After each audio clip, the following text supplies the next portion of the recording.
Uh, yeah, uh, yeah, uh, yeah, uh.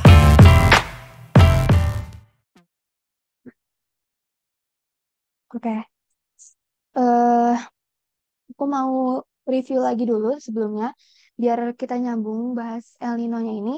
Jadi, eh sebentar aku lupa. Oh, ini, dasar. Nah, sebelumnya kan kita udah pernah belajar nih ya, ada namanya sirkulasi atmosfer global, yaitu yang ada di Farrell-Hadley pola. Nah, tapi di bab ini kita tuh cuma fokus di bagian ekuatornya aja. Karena apa? Karena kita kan tahu ya sebelumnya kalau El Nino itu adanya di ekuator, yaitu di Samudra Pasifik itu sendiri. Nah, yang penting di sini tuh apa? Ada yang namanya angin pasat. Angin pasat itu apa? Angin pasat itu angin yang arahnya dari timur, ini mereka, dan ngarah ke barat di ekuatorial itu. Jadi angin-angin ini nih, angin-angin ini, yang ada di ekuator ini dinamakan dengan angin pasat. Nah, ini juga ada tambahan buat pengertian yang di pergerakan arus permukaan laut. Biar pas kita belajar El Nino ini tuh kayak kebayang. Nah, karena fokusnya itu ada di Amerika Selatan sama Indonesia, jadi kita ngeliatnya di bagian ininya aja nih. Kita bisa lihat di sini tuh arah pergerakan arus permukaan lautnya tuh dari arah timur ke Indonesia terus ke sini lagi. Sini juga bisa dilihat arahnya dari timur sini. Jadi kayak siklusnya pokoknya dia tuh arahnya dari timur gitu ya. Nah, ini pengertian dari angin pasat itu sendiri kayak dia tuh angin yang bertiup dari timur ke tenggara di belahan bumi selatan di wilayah tropis dan subtropis, termasuk bagian utara Australia selama musim ini, pengertian yang kayak monsun Australia gitu sama yang di Asia itu seharusnya udah dipelajari di pertemuan sebelumnya ya. Terus ini ya pengertian yang sama kayak yang tadi aku jelasin. Jadi yang penting tuh angin pasat tuh perlu tahunya kalau dia tuh berasalnya dari timur, dia tuh arahnya ke barat, ke tenggara gitu di eh, si di ekuator itu. Nah, ada juga yang namanya sirkulasi Walker. Dia itu angin pasat lagi yang bertiup dari timur ke barat di sepanjang Samudra Pasifik. Terus dia itu membawa udara permukaan basah ke wilayah barat di Pasifik tropis barat. Udara basah meningkat dan membentuk sejumlah awan. Nah, jadi maksudnya apa? Maksudnya di sirkulasi Walker ini dia itu eh, kemana dia perginya itu dia pasti membawa udara basah. Nah, udara basah ini eh, bakal membentuk sejumlah awan. Jadi di mana tempat si sirkulasi Walker ini dia tuh pasti banyak peningkatan awan gitu deh. Nah, udara yang naik menjadi kering sebanyak udara lembab yang jatuh ke permukaan sebagai hujan. Angin bertiup beberapa mil lebih tinggi dari barat ke timur, sehingga udara kering bergerak menuju Amerika Selatan. Nah, dalam kondisi ini tuh kondisi normal sebelum adanya El Nino sama La Nina itu. Jadi kondisi normalnya kayak gimana? Kondisi normalnya itu kita tahu kalau misalnya dia tuh geraknya dari timur ke barat. Nah, di bagian Indonesia, dia itu posisinya yang banyak peningkatan awan awan itu dari udara basah yang dibawa sama sirkulasi Walker. Nah, terus ada juga udara yang kering. Udara kering ini adanya di bagian Amerika Selatan. Jadi normalnya tuh kayak gitu harusnya ya. Normalnya di Indonesia tuh banyak peningkatan awan, terus dia basah, sedangkan di Amerikanya itu udaranya kering. Nah, udara bergerak kembali ke permukaan di Pasifik tropis timur, kering dan cenderung bebas awan, melengkapi putaran sirkulasi yang ada. Maksudnya di Pasifik tropis timur tuh maksudnya kayak di bagian samudranya itu. Jadi kan di antara Indonesia Indonesia sama Amerika ini kan ada Samudra Pasifik ini. Nah, dia tuh cenderung lebih stabil dibandingkan Amerika Amerika Selatan sama Indonesia. Nah, terus ini juga tentang angin pasat atau trade winds. Nah, selanjutnya sejarah penelitian ENSO. Gimana sih eh, bisa tahu kalau misalnya ENSO tuh ada? Jadi, pada tahun 1899 terjadi kejadian kelaparan akibat monsun. Nah, tapi Sir Herbert Walker ini dia tuh curiga, kenapa kok bisa akibat monsun aja bisa kekeringan segitunya gitu kan? Nah, akhirnya Sir Gilbert Walker ini eh, ngumpulin catatan lagi cuaca di dunia. Nah, terus dia menemukan bahwa adanya osilasi tekanan antara Amerika Selatan dan India Australia. Nah, Sir Gilbert ini menemukan bahwa ketika tekanan meningkat di bagian timur, biasanya terjadi penurunan tekanan di bagian barat. Dan begitu pula sebaliknya. Jadi, maksud dari kata-kata ini tuh eh, di bagian ini kayak lebih gampang kalau misalnya aku jelasin pakai gambar ya. Selanjutnya dulu deh. Nah, ini kan keadaan normalnya ya. Keadaan normalnya yang tadi aku sebutin tadi, kalau angin pasat itu bergerak dari timur ke barat. Nah, di bagian Indonesia ini banyak peningkatan awan. Jadi kayak banyak hujan. Nah, tapi Sir Gilbert itu menemukan bahwa kalau misalnya ada El Nino itu, dia tuh terjadi tekanan yang tinggi di Samudra Pasifik dan terjadi tekanan yang rendah. Salah, salah, salah. Maaf, maaf, maaf. Jadi ada tekanan rendah di Samudra Pasifik. Nah, karena ada tekanan rendah ini, di bagian Indonesia itu tuh terjadi tekanan yang tinggi. Nah, seperti yang kita tahu, kalau misalnya angin itu bergerak dari tekanan tinggi ke rendah. Nah, maka dari itu, awan yang awalnya ada di Indonesia itu tuh bergerak ke tekanan yang lebih rendah. Itu di bagian Samudra Pasifik sampai dengan si Amerika Selatan itu. Nah, itu tuh kejadiannya El Nino. Jadi pas Sir Gilbertnya itu kayak apa ngalamin apa penelitian itu, dia tuh menemukan bahwa kayak gitu ada tekanan rendah dan tekanan tinggi. Terus dikaitin juga dengan Walker itu kan yang tadi sebelumnya angin pasat itu.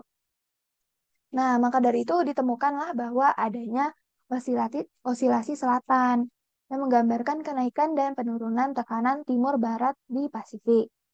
Nah, pada tahun 1960, Jacob ini, aku gak bisa bacanya, menunjukkan adanya hubungan empiris antara atmosfer dengan Pasifik tropis. Nah, evolusi siklus ENSO ini, eh, kalau misalnya ada El Nino, kita tuh biasanya disebutnya dengan yang hangat-hangat. Kalau misalnya La Nina itu kaitkan dengan yang dingin. Nah, El Nino sama La Nina ini merupakan kondisi ekstrim dari siklus ENSO atau El Nino Southern Oscillation. Nah, ENSO ini memiliki periode rata-rata 4 tahunan. Dalam catatan sejarah periodenya bervariasi antara 2 sampai 7 tahun. Nah, bisa dilihat di grafik yang sebelah ini bahwa nih di tahun 1982 di survei temperaturnya itu dia tuh mengalami keadaan yang panas tapi skalanya panas banget nih di sini. Nah, tapi 2 tahun kemudian dia tuh mengalami apa temperaturnya yang lebih dingin. Nah, tapi pada tahun 1986 lagi kebentuk lagi tuh siklus lagi yang surface temperaturnya itu dia menjadi panas lagi. Nah, maka dari itu diambillah eh, garis besar bahwa siklus ini memiliki periode rata-rata antara 2 sampai 7 tahun atau ya rata-rata garis besarnya 4 tahun lah. Karena kan dari 1982 sampai 1986. Terus kebentuk lagi di 1990. Jadi kayak rentang dari panas dingin ini itu tuh 4 tahunan. Nah, Siklus ini meliputi perubahan pada temperatur permukaan dan di bawah permukaan laut, curah hujan di daerah tropis, kondisi angin di atmosfer, dan tekanan udara. Oh ya, harus ditarik kesimpulan juga, kalau misalnya dia makin panas, bakal eh, kecipta awannya juga makin banyak kan. Kayak kalau misalnya tahu pembentukan awan itu, bisa kebentuk awan juga karena eh, apa namanya, air-air di laut, di sungai itu kan ke apa namanya, menguap gitu kan, menguap menjadi awan. Nah, awan itu baru ngasilin hujan. Nah, karena dengan eh, temperatur yang tinggi, maka awannya juga, awan yang bakal kebentuk juga bakal lebih banyak. Nah, maka dari itu presipitasinya bakal lebih besar kalau misalnya di waktu-waktu yang panas ini. Loh. Terus ini kita bakal masuk ke El Nino sama La Nina itu spesifik lagi. Dari yang sebelumnya ada yang mau ditanyain dulu nggak?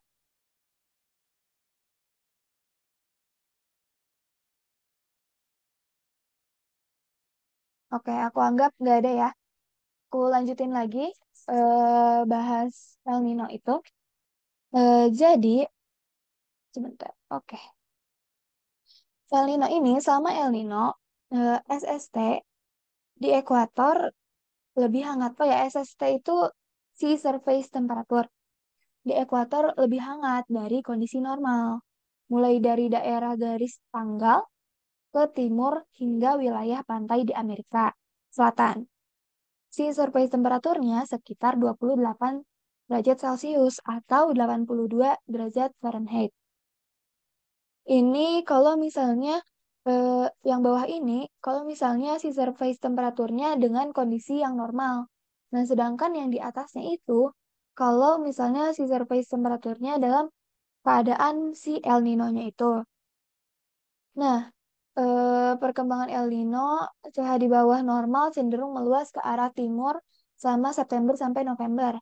Pergerakan pola presipitasi di wilayah tropis memperlemah sistem sirkulasi monsun di Australia atau Asia Tenggara, Amerika Selatan atau Amerika Tengah, dan Afrika.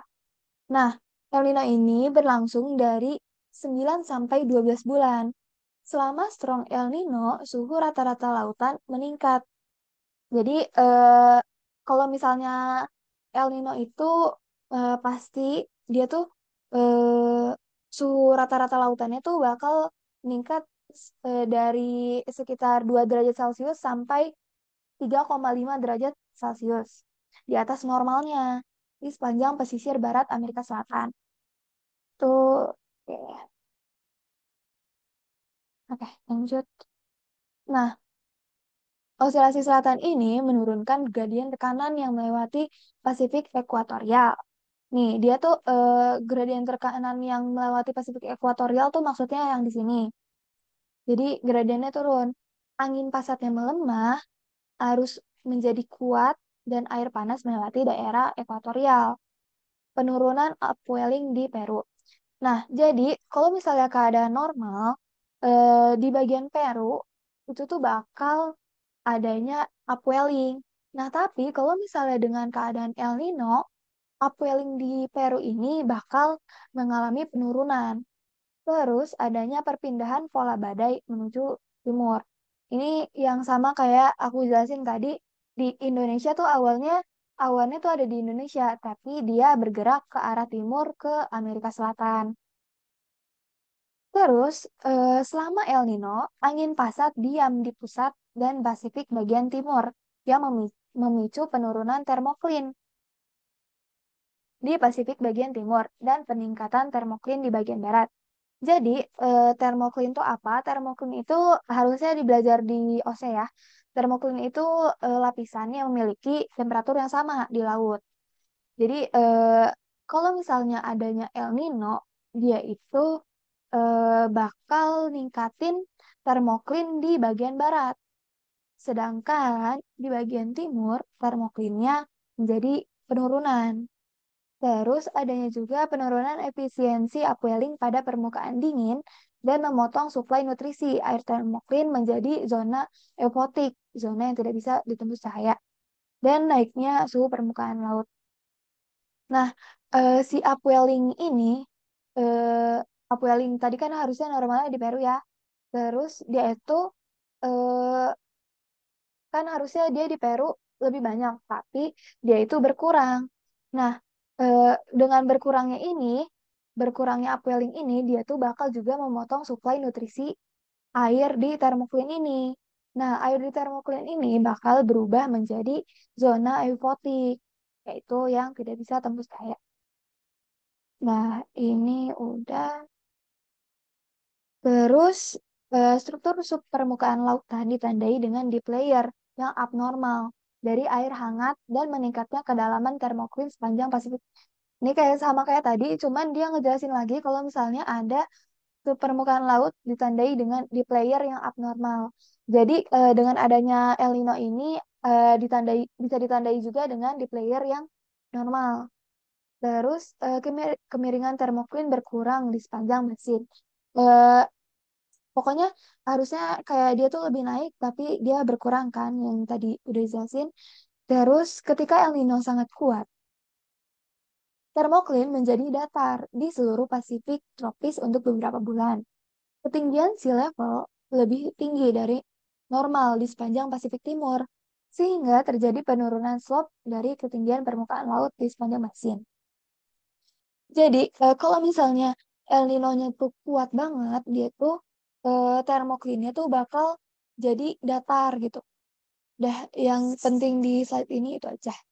Terus, perubahan sirkulasi atmosfer dan lautan selama fenomena El Nino mencakup. Oh, ini kayak summary-nya gitu. Kalau misalnya terjadi El Nino, itu tuh bakal terjadi apa aja? Yang pertama, suhu lautan meningkat dari kondisi normal.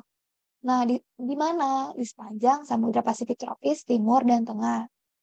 Terus, adanya konveksi meningkat.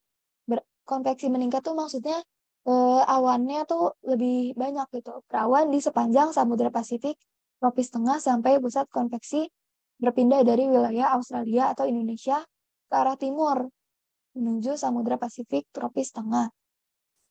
Jadi kayak yang dibilang tadi, awalnya banyak di Indonesia, tapi akhirnya awannya itu meningkatnya ke arah timur, yaitu ke arah Samudra Pasifik, tropis tengah sampai ke Amerika Selatan. Nah, angin pasatnya itu melemah dan SOI rendah atau negatif. SOI itu apa? SOI itu nanti aku bahas di selanjutnya. Yang penting tuh harus tahu itu tuh salah satu indeks yang kayak eh, kalau misalnya eh, si surface temperaturnya kayak gini, dia tuh bakal kayak gimana sih indeksnya? Atau kalau misalnya tekanannya tinggi rendah, itu tuh bakal kayak gimana sih indeksnya? Itu bakal dijelasin di slide selanjutnya. Nah, imbasnya apa di global climate kalau misalnya terjadi El Nino? Nah, kalau misalnya eh, dari bulan ini, itu tuh kita bakal tahu kalau misalnya di Indonesia itu tuh bakal dry. Karena kan awan hujan yang awalnya ada di Indonesia tadi bergerak ke arah Amerika. Jadi di bagian Indonesia itu tuh bakal kering. Sedangkan kalau bagian Pasifik ini, Samudra Pasifik ini tuh bakal lebih basah karena awannya ngarah ke arah timur tadi kan. Nah, sedangkan kalau di bulan Juni sampai Agustus, dia tuh bakal ada beberapa tempat yang eh, kering, tapi ada juga yang basah. Tapi bagian basah ini masih tetap ada di bagian Samudra Pasifik. Nah, kalau di bagian Amerika Selatan itu tuh ada beberapa titik yang basah, tapi ada juga yang hangat. Tapi ada juga beberapa titik dia tuh yang kering. Jadi bagian Amerika Selatan tuh nggak apa ya, nggak menentu gitu dibandingkan kalau misalnya kita ngelihat di Samudra Pasifik atau di Indonesia. Nah, ini dampak El Nino kalau misalnya di beberapa negara-negara gitu ya. Kalau di Asia Tenggara, Afrika bagian Tenggara, Jepang, Alaska bagian selatan, dan Kanada bagian barat atau tengah, Brazil bagian tenggara, dan Australia bagian tenggara lebih hangat dari kondisi normal selama Desember sampai Februari. Jadi bagian Asia Tenggara yang kayak eh, apa ya, di bagian sini itu tuh katanya dia bakal lebih hangat dibandingkan normalnya. Tapi di bulan Desember sampai Februari aja. Terus lebih hangat dibandingkan kondisi normal sama Juni sampai Agustus di sepanjang pesisir bagian barat Amerika Selatan dan di sepanjang bagian tenggara Brazil. Sedangkan selama Desember sampai Februari lebih dingin dibandingkan kondisi normal di sepanjang Gulf Coast USA. Jadi pokoknya intinya kan dia tadi bilang bakal lebih hangat di Juni Agustus, tapi mana tadi ya? Di Desember sampai Februari dia tuh bakal lebih dingin. Di bagian mana? Di bagian ini si Amerika Selatan itu. Nah, gimana dengan negara-negara lain? Kalau di Australia, kalau misalnya ada El Nino, dia tuh bakal mengalami kekeringan dan menyebabkan kebakaran. Kenapa bisa menyebabkan kebakaran? Yang kita tahu ya, Australia tuh kan emang kayak lebih panas gitu kan. Emang tempatnya dia tuh gurun, apa gitu-gitu kan. Jadi dia memungkinkan buat terjadi kebakaran. Dikarenakan juga El Nino kan menaikkan si surface temperaturnya itu kan. Nah, di Indonesia dan Filipina itu tuh perkiraannya bakal gagal panen disertai kelaparan. Di India dan Sri Lanka, kekeringan, kekurangan air bersih.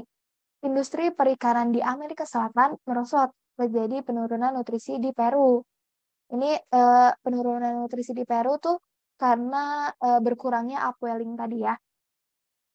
Terus ada banyaknya koral Pasifik yang mati.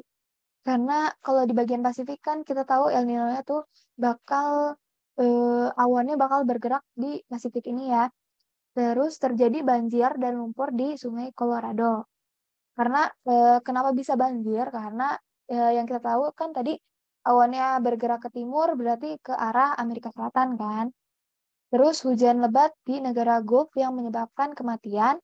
Peru dan Ekuador mengalami banjir, lumpur, Afrika Selatan, kekeringan, penyakit, malnutrisi. Selanjutnya La Nina. Nah, eh, dari yang El Nino tadi ada yang mau ditanyain dulu atau enggak? Aku izin minum dulu ya.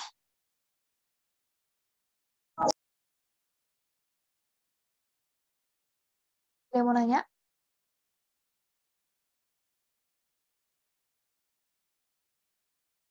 Oke, aku anggap nggak ada ya. Aku lanjut lagi ke La Nina. La Nina tuh sebenarnya ya udah kebalikannya aja dari El Nino itu kan. Tapi yang harus kita ketahui itu nih, ini kan ini kalau misalnya keadaan normal antara Indonesia, Samudra Pasifik sama Amerika Selatan tuh kayak gini normalnya.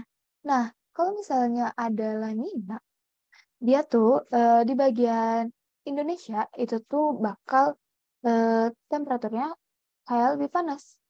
Nah, kenapa bisa kayak gitu? Sekarang kita bahas dulu satu-satu. Jadi, kalau misalnya ada La Nina, si surface temperature di ekuatorial lebih dingin dari normal dari garis tanggal ke timur hingga pantai barat Amerika Selatan.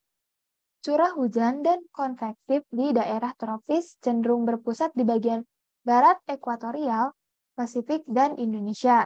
Jadi curah hujannya tuh bakal lebih banyak di sini. Terus curah hujan sedikit di wilayah ekuatorial Pasifik. Bagian Pasifik lebih sedikit.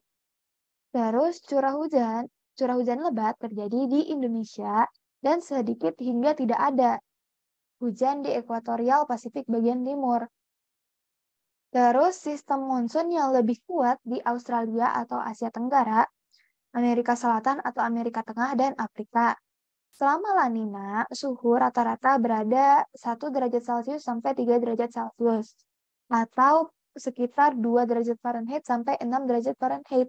di bawah normal sepanjang pesisir barat Amerika Selatan. Nah, jadi tipis-tipisnya dari La Nina dulu itu dulu. Jadi kalau yang awalnya El Nino itu dia tuh arahnya bakal bergerak ke timur, kalau La Nina itu bakal bergeraknya ke arah barat, ke arah si Indonesia dan Pasifik ini. Nah, tapi di bagian Pasifik ekuatorial dia tuh bakal mengalami eh, apa namanya? Tadi yang panas banget gitu, sorry.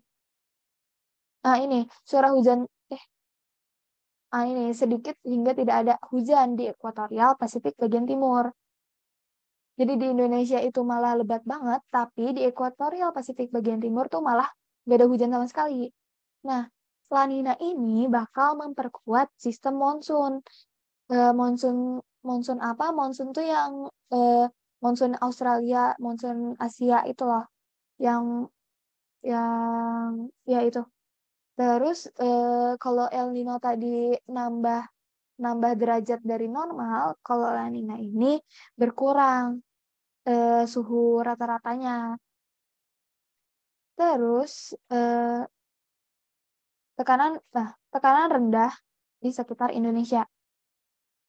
Nah, kalau El Nino tadi di Indonesia itu tekanannya tinggi, kalau La Nina sekarang di Indonesia itu tuh tekanannya rendah.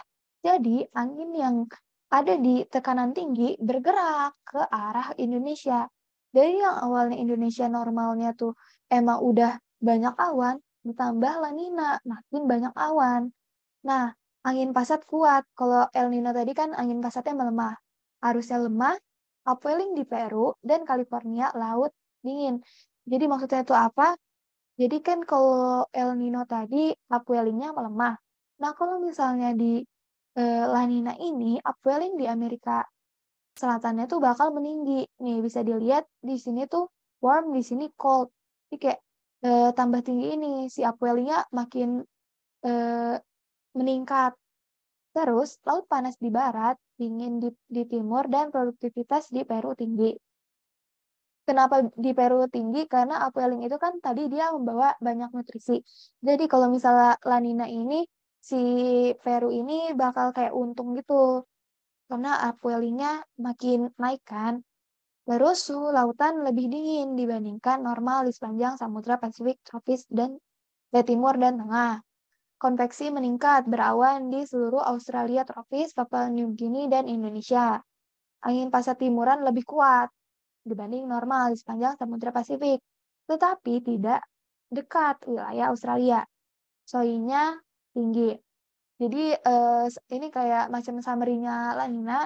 Dia tuh angin pasatnya kuat, harusnya lemah, upwelling di Perunya lebih tinggi, suhu lautannya lebih dingin atau berkurang ya. Terus konveksi meningkat, berawan, tapi dia tuh kan tadi angin pasatnya lebih kuat, tapi nggak di Australia. Nah, kalau nilai indeks SOI-nya itu tuh positif. Kalau El Nino tadi kan negatif ya. Oke, lanjut. Terus, ini bahas mungkin struktur permukaan lautan ditandai dengan shallow layer yang abnormal dari air hangat di sepanjang Pasifik tropis timur yang berkaitan dengan penurunan kedalaman lapisan termoklin di lautan. Kemiringan termoklin meningkat di sepanjang basin. Kalau El Nino tadi kan dia berkurang ya di sepanjang basin. Kalau La Nina dia termoklinnya meningkat. Ketika La Nina sangat kuat, termoklin menjadi sangat dekat dengan permukaan laut dalam periode yang luas. Jadi termoklinnya benar-benar makin besar gitu. Kalau misalnya La Nina sangat kuat. Kalau misalnya El Nino tadi kan termoklinnya malah makin datar ya. Kalau La Nina ini eh, termoklitnya bakal makin besar gitu. Terus pendinginan yang terjadi menunjukkan terjadi penurunan kedalaman oceanic mix layer yang terlihat bahwa kumpulan air yang kaya akan nutrisi sangat dekat dengan permukaan laut. Adanya keuntungan untuk kehidupan laut di seluruh wilayah. Ketinggian sea level lebih rendah dibandingkan normal di sepanjang Pasifik Timur, sehingga slope permukaan laut meningkat di sepanjang basin. Nah, ini gambaran eh, dari yang air-airnya itu. Kalau misalnya ada trade wind atau angin pasat, dia tuh ternyata di bagian bawah, di air yang lebih dingin, dia tuh bakal apa namanya, bakal nggak lebih tinggi gitu, karena adanya angin ini. Nah, impact-nya tuh apa? Kalau La Nina, kalau yang tadi kan kita udah lihat ya, kalau El Nino tuh bagian yang Indonesia ini tuh dia malah makin panas gitu ya. Nah, kalau misalnya La Nina, dia tuh bakal wet. Nah, kalau sedangkan di Samudra Pasifiknya itu, dia tuh bakal dry dan cool. Terus, kalau yang di bulan Juni Agustusnya bermacam-macam, ada wet, cool, warm, wet, warm. Tapi di bagian Samudra Pasifiknya udah bukan cool lagi, udah dry aja. Coolnya pindah ke arah si Amerika Selatan ini.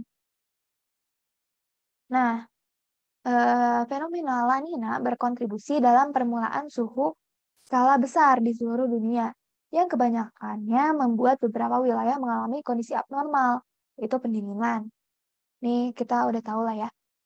Terus suhu berada di bawah normal selama Desember sampai Februari di seluruh bagian tenggara Afrika, Jepang, Alaska Selatan, bagian barat atau tengah Kanada, serta bagian tenggara Brazil.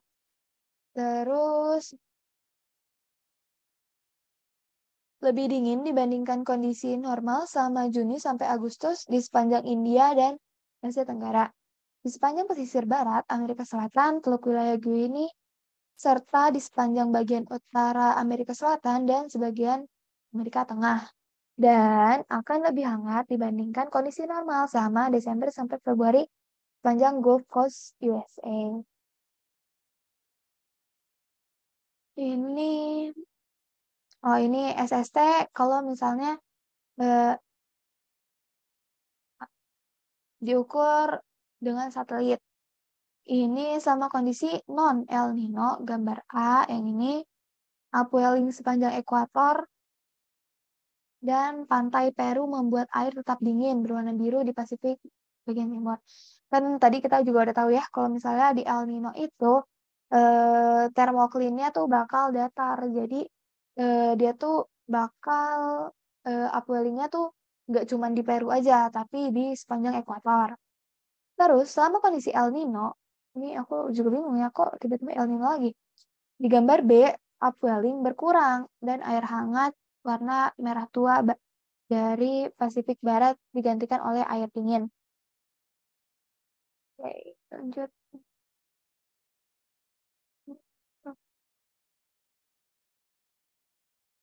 Nah, oke. Pola curah hujan Pasifik tropis saat La Nina. Nah, kan tadi kita tuh bahas tentang kayak cuman tekanan tinggi, tekanan rendah sama La Nina. Nah, ini kita tuh bakal mengkaitkan dengan pola curah hujan yang bakal terjadi di La Nina ini. Nah, sama La Nina, curah hujan dan aktivitas badai berkurang di sepanjang Pasifik Ekuator Tengah. Yang kita tahu ya, tadi Pasifik Ekuator Tengah tuh bakal malah gak ada hujan sama sekali, malah tadi katanya. Dan berbatasan dengan Indonesia dan Pasifik Barat. Beberapa wilayah mengalami penurunan curah hujan secara umum, bertepatan dengan wilayah yang mengalami pendinginan suhu permukaan laut secara abnormal. Jadi di beberapa tempat yang mengalami suhu apa pendinginan suhu, dia tuh bakal mengalami penurunan curah hujan secara umum aja. Lanjut. Ini gambaran curah hujan kalau adanya si La Nina.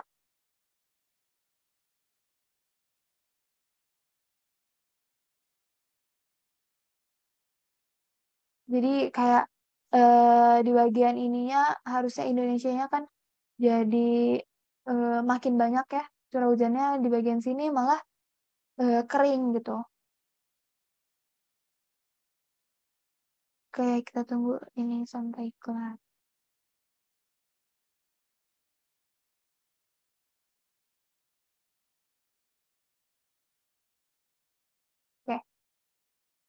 Nah, sekarang kita bahas SOI yang indeks tadi atau SOI lah ya.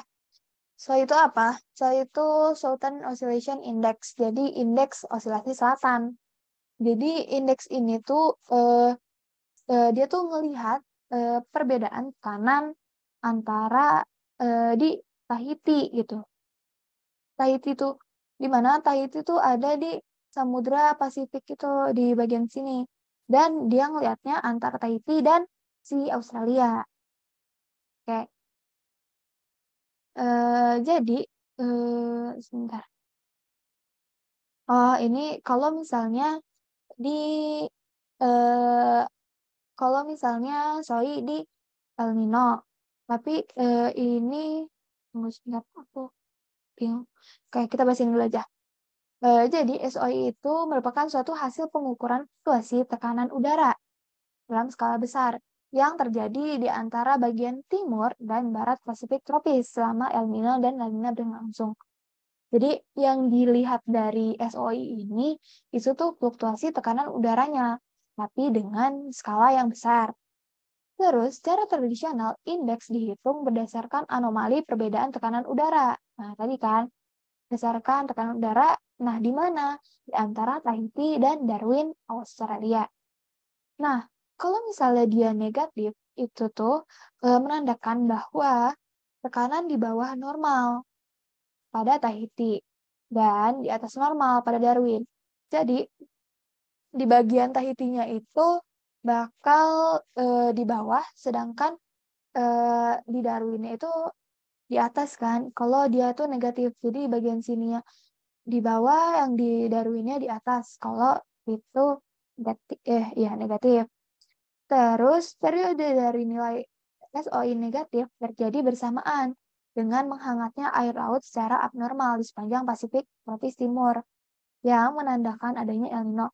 Jadi kita bisa tarik kesimpulan kalau misalnya terjadi El Nino, SOI-nya itu bakal negatif. Nah, periode dari nilai SOI positif terjadi bersamaan dengan mendinginnya air laut, yaitu La Nina. Jadi, kalau misalnya SOI negatif, itu menghangat dan dia terjadi El Nino. Kalau SOI positif, itu tuh mendingin dan terjadi La Nina. Nah, ini SOI negatif, Pasifik Selatan sama El Nino. Menyatakan situasi di mana tekanan tinggi yang abnormal menutupi wilayah Indonesia.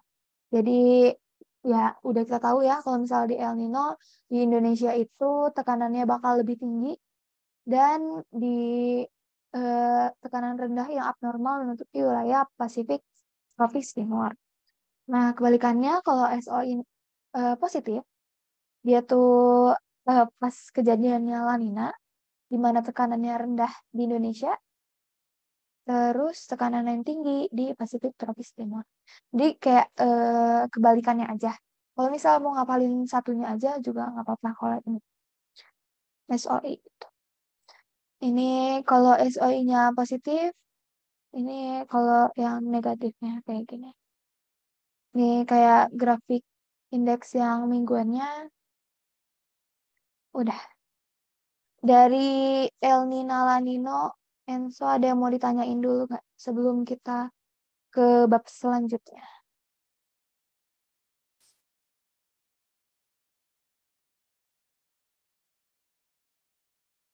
Aku tunggu sampai 14.00 buat nanya bab ini.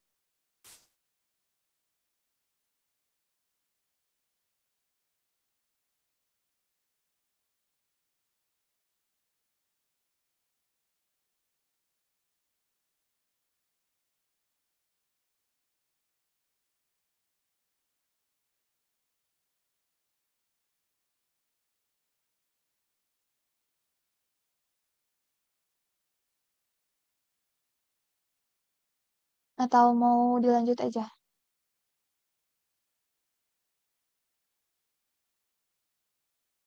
Boleh tanya. Kalau di chat juga nggak apa-apa.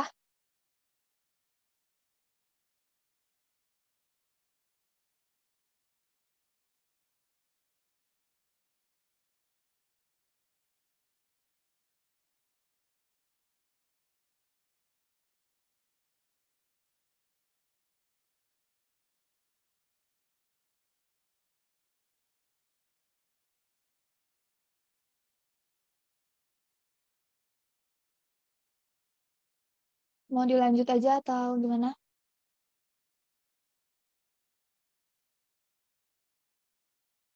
Oke, aku lanjut aja ya. Aku bakal buka yang di sebentar.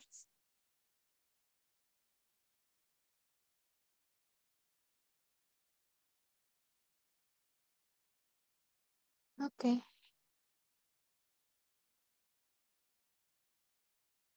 oke.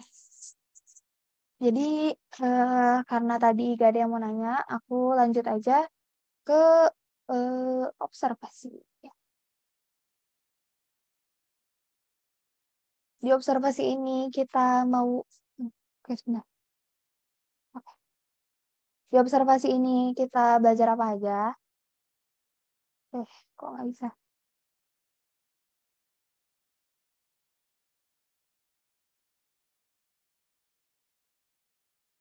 Oke. Yang pertama itu kita bakal belajar alat-alat pengamatan, plotting. Udah, dua aja. Oke, jadi hmm, ini aku bakal buka dua. Jadi gini aja.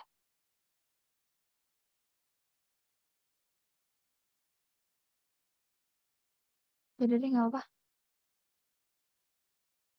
Jadi observasi sinoptik itu dilakukan di dunia secara serempak pada pukul segini, jam 12 malam, jam 6 pagi, jam 12 siang, dan jam 6 sore. Jadi kan nggak mungkin kan ya, observasi ini kita lakuin secara terus-terusan. Jadi, eh, eh, tunggu, sebenarnya udah pada tahu nggak sih observasi itu apa? Jadi observasi itu tuh yang kita maksud tuh misalnya kita tuh punya suatu peta. Peta itu menunjukkan kecepatan angin, menunjukkan kelembapan udara, menunjukkan visibilitas kita ngelihat. Itu tuh kita tuh tahu dari mana. Nah, salah satu caranya itu adalah dengan observasi ini. Nah, observasi ini kita eh, lakuin dengan beberapa alat gitu. Nah, kalau teman-teman tahu, ada yang namanya stasiun meteorologi gini kan. Nah, di stasiun meteorologi ini kan banyak alat-alat ini. Nah, kita kan nggak mungkin ya ngelakuin observasi yang terus-menerus. Jadi kayak misalnya, apakah kita ngelakuin observasinya itu selama sejam sekali kah? Atau 2 jam sekali kah gitu. Jadi, ditentuin lah dari WMO itu, atau World Meteorological eh, Organization. Jadi waktu observasi itu sekitar jam 12 malam, jam 6 pagi, jam 12 siang, dan jam 6 sore waktu UTC. Nah, tapi di beberapa stasiun mencatat lebih sering, setiap 3 jam atau 1 jam sekali. Beberapa yang lain seperti pada waktu di atas. Jadi ada juga beberapa stasiun cuaca yang nyatatnya itu kan dia jam 12 malam. Terus dia nyatet lagi nih jam 3 subuh, jam 6. Terus dia nyatet lagi jam 9, jam 12. Terus dia nyatet lagi jam 3 sore gitu. Jadi kayak, tapi yang idealnya itu tuh eh, segini, jam 12 malam, jam 6 sore, jam 6 pagi, jam 12 siang, sama jam 6 sore. Terus, ada ketetapan utama dalam pengukuran si observasi ini. Yang pertama ada permukaan, terus yang kedua ada udara atas. Jadi kalau yang kita lihat yang ini termasuknya observasi di permukaan. Tapi kita juga perlu nih buat data yang di atas ini, yang di langit kan. Jadi kita gunain observasi yang di atas dengan radiosonde. Radiosonde itu apa? Selanjutnya nanti aku bahas. Nah, beberapa sumber-sumber data dari observasi ini kita tuh yang tadi ya observasi permukaan dan radiosonde. Terus ada juga remote sensing. Nah, remote sensing tuh ada apa aja? Remote sensing itu ada contohnya kayak satelit, radar, lidar atau sodar. Kalau yang belum tahu, radar itu radio, kalau lidar itu light, sodar itu sound kalau nggak salah. Jadi kayak dari stasiun cuacanya kita ngasih gelombang, misalnya contohnya ke awan ya. Makanya aku kasih contohnya di sini lidar aja ya. Lidar tuh contohnya kita misalnya pengen ngukur ketinggian awan. Kita bisa ngukur ketinggian awan dengan cara memantulkan gelombang dari si lidar ini ke awan itu. Terus nanti dari awannya itu bakal mantulin gelombang balik dan kita baru bisa tahu nih ketinggiannya tuh berapa dari mantulin si lidarnya ini. Terus ada analisis model numerik. Nah, ini tuh berhubungan dengan peramalan. Ini contoh dari stasiun meteorologi. Di sini ada Stankar Stephenson, terus ini apa? Nanti kita bahas gitu ya. Nah, yang pertama, alat pertama ini tuh namanya AWS. AWS itu apa? AWS itu Automatic Weather Station. Nah, eh, ini tuh apa, ini apa, ini apa. Jadi, kalau misalnya eh, teman-teman tahu ini tuh kalau misalnya pernah nonton kayak contohnya Shaun the Sheep gitu ya, di atas atapnya itu kan ada yang kayak ayamnya gitu buat nentuin yang kayak utara, timur gitu. Nah, itu tuh sama gunanya alat ini tuh. Gunanya untuk kita tahu arah angin yang lewat di sini tuh arahnya dari mana sih? Guna ini tuh itu. Jadi kayak dia bakal muter sesuai sesuai arah anginnya itu. Terus ini itu juga sebagai kecepatan anginnya. Kalau ini tadi dia sebagai arah angin, kalau ini sebagai kecepatan angin. Nah, di AWS juga ada ini tuh apa? Ini tuh buat menampung air hujan gitu. Jadi kayak semacam ombrometernya gitu. Nah, perlu diketahui juga kalau ini kan automatic weather station. Kalau misalnya di bandara gitu, ada AWS yang dia tuh gunanya lebih besar lagi dan alatnya lebih besar lagi, yang dinamakan AWOS. O-nya O-nya apa ya? Aku lupa. Tapi kalau misalnya di bandara tuh namanya AWOS. Terus ini ada beberapa contoh dari alat-alatnya itu sendiri. Ada Sankar Stephenson, Raincook, Land Recorder, Sunshine Recorder, Theodolite, Tracking Balloon. Nah, di dalam dari Sankar Stephenson itu ada alat-alat lagi. Jadi Sankar Stephenson itu gunanya buat melindungi alat-alat kecil-kecil ini. Nah, di dalamnya itu ada apa aja? Yang pertama, di dalam Sankar Stephenson itu ada termometer bola basah dan termometer bola kering. Terus ada maksimum temperatur termometer, minimum termometer, termograf, dan hidrograf. Gunanya buat apa? Itu selanjutnya kita bahas. Eh, ya, sebentar. Aku buka ini aja. Oke.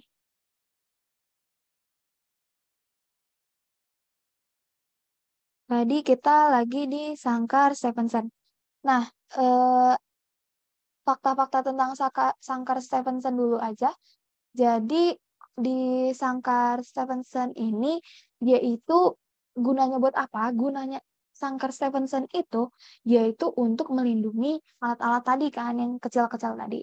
Nah, syarat-syarat buat untuk ngebikin Sangkar Stephenson ini yaitu harus terbuat dari kayu yang baik. Salah satu contohnya kayu jati sehingga dia itu tahan terhadap cuaca. Nah, tadi kan kita udah lihat ya, sangkar ini tuh dicatnya warna putih. Kenapa sih harus warna putih? Karena sangkar ini tuh nggak boleh eh, banyak dipengaruhi sama eh, fenomena-fenomena dari atmosfer itu sendiri. Jadi, misalnya ada cahaya yang masuk tuh, dia bakal, kalau warna putih kan bakal dipantulin lagi kan ya, jadi nggak nyerap, jadi nggak berpengaruh sama alat-alat yang ada di dalam sangkar itu. Terus syaratnya lagi dia tuh harus dipasang dengan lantai 120 cm di atas tanah berumput yang pendek, nggak boleh tinggi-tinggi ya. Terus letaknya paling dekat 2 kali, 4 kali atau 4 kali tinggi benda yang berada di sekitarnya. Jadi harus apa sih namanya? Benda-benda yang itu tuh harus dijaga jarak juga di antara sangkar meteorologi itu. Kan ada banyak alat-alat ya. Jadi ada syarat-syarat jaraknya sendiri juga. Terus dia itu harus kuat dan berpondasinya beton. Jadi nggak bisa bergerak dan digoyangin sama angin yang kencang. Terus dia itu punya dua pintu kan. Tadi, aduh, maaf. Tadi kan dia mana?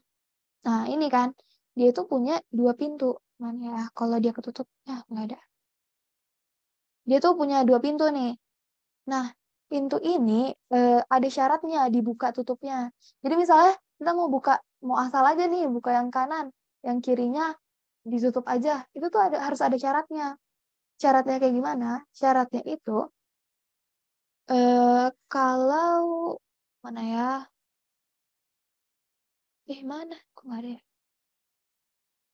Pokoknya kalau misalnya mataharinya ada di sebelah tunggu. Kalau misalnya misalnya di barat gitu. Jadi yang harus ditutup itu yang di sebelah eh, di sebelah timurnya. Benar nggak ya? Eh,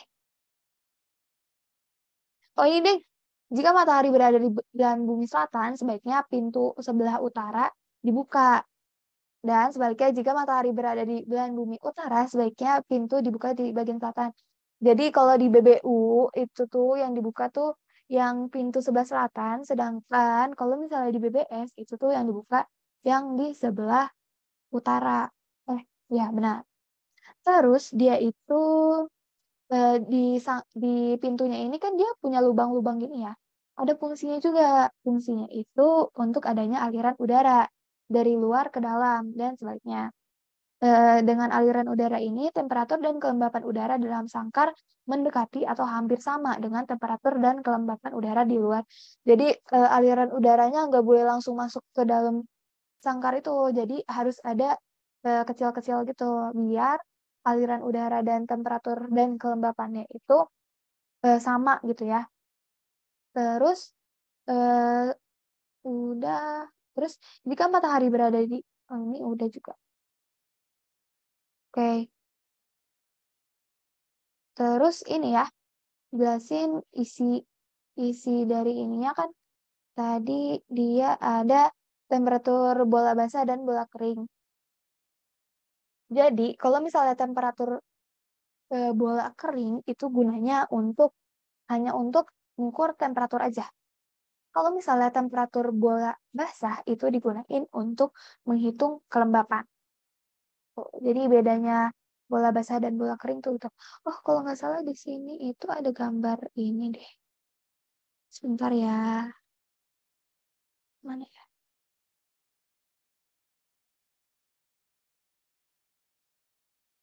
Ada kayak pokoknya di bagian ini dia.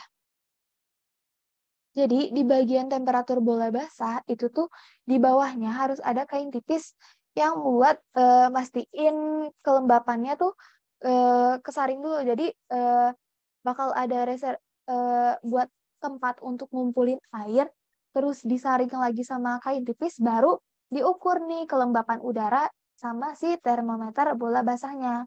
Jadi kayak kalau misalnya ditanya kayak perbedaan temperatur bola basah sama bola kering tuh salah satunya ada si kain tipis ini di termometer bola basah. Sama gunanya itu tadi ya, termometer bola kering tuh untuk mengukur temperatur aja, kalau termometer bola basah untuk mengukur kelembapan. Oke, terus ada max and min temperatur, termometer. Ini itu buat menghitung ini sama kayak namanya termometer yang maksimum dan minimum. Jadi kayak salah satunya itu bisa mengukur yang maksimal banget, salah satunya bisa mengukur yang minimal banget. Yang mana yang maksimum, yang mana yang minimum, yang atas itu yang maksimum, yang bawahnya minimum. Terus termohigrograf itu gunanya untuk apa? Termo sesuai namanya buat mengukur temperatur dan higro sesuai namanya buat eh, ngukur apa kelembapan. Ini diingat-ingat juga ya bentukan gambarannya. Siapa tahu di WSK nanti bakal keluar gambar terus kayak tentuin ini tuh alat apa gitu. Terus gunanya buat apa. Kayak perkiraan aku kayak kalau keluar gambar alat observasi kayak gini tuh bakal ditanya pertama namanya, terus sama gunanya. Jadi misalnya kayak ABC-nya tuh kayak dibalik-balik gitu loh, kan suka gitu kan yang kayak satu apa, dua apa, tiga apa, yang bener yang mana, satu dua tiga gitu. Jadi kayak satu alat ini eh, bisa mengukur dua dua aspek gitu. Itu perlu nih. Psikometer itu buat kelembapan juga. Oh ya, di sini ada psikometer. Nah, ya. Nih, jadi untuk mengukur kelembapan udara, dia tuh ada perbandingan tekanan uap air terhadap tekanan uap air maksimum. Ini udah kita pelajari ya di pertemuan pertama. Terus ada specific humidity sama absolute humidity.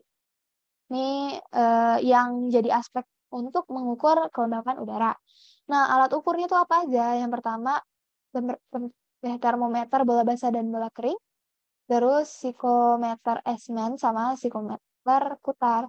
Psikometer putar tuh kayak gini, jadi bagian situnya nanti bakal diputar-putar gitu. Kalau esmen kayak gini. Aku pernah dengar cerita juga di tahun berapa ya? Aku lupa, 2019 gitu atau 2018 ke bawah. Pokoknya ada di platnasnya itu tuh mereka disuruh coba buat pakai psikometer putar ini. Jadi kayak mengukur ruangan itu. Tuh aku ingat banget. Terus selanjutnya kita lanjut lagi. Ada barograf buat mengukur tekanan. Aneroid. Ini dari sini aja lah ya kita belajarnya. Ini ada pengamatan tekanan udara yang diberikan oleh udara karena beratnya kepada bidang horizontal. Nah, ini juga ada kayak syarat luasnya itu sekitar 1 cm kuadrat di atas permukaan laut. Gaya yang diberikan oleh udara atmosfer setiap 1 cm².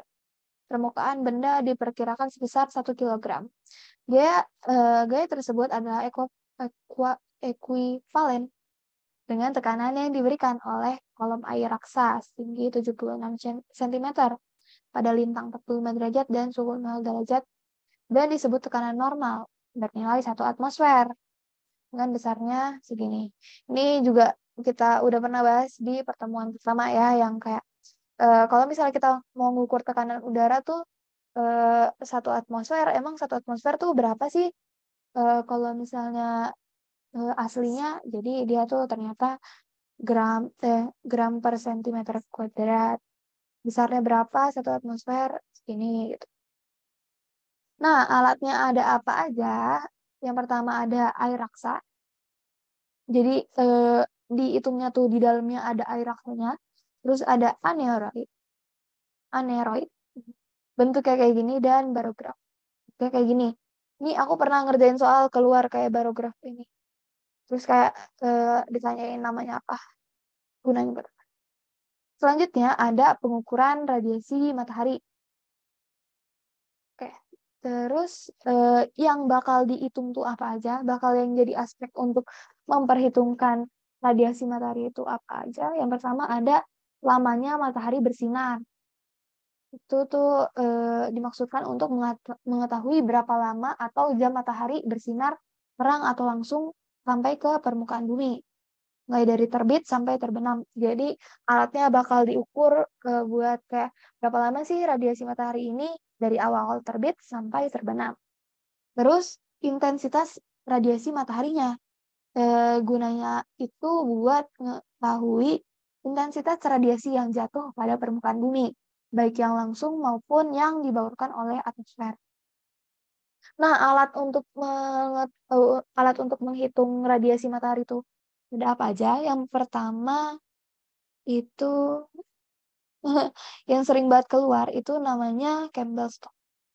Bentuknya kayak gini, kayak bola ngeramal gitu. Di sini dia punya ada 3 baut gitu. Oke, jadi di bagian ini, ini kurang jelas ya gambarnya. Nah ini dia kan ada bola ini, si bola yang kayak mirroring gitu.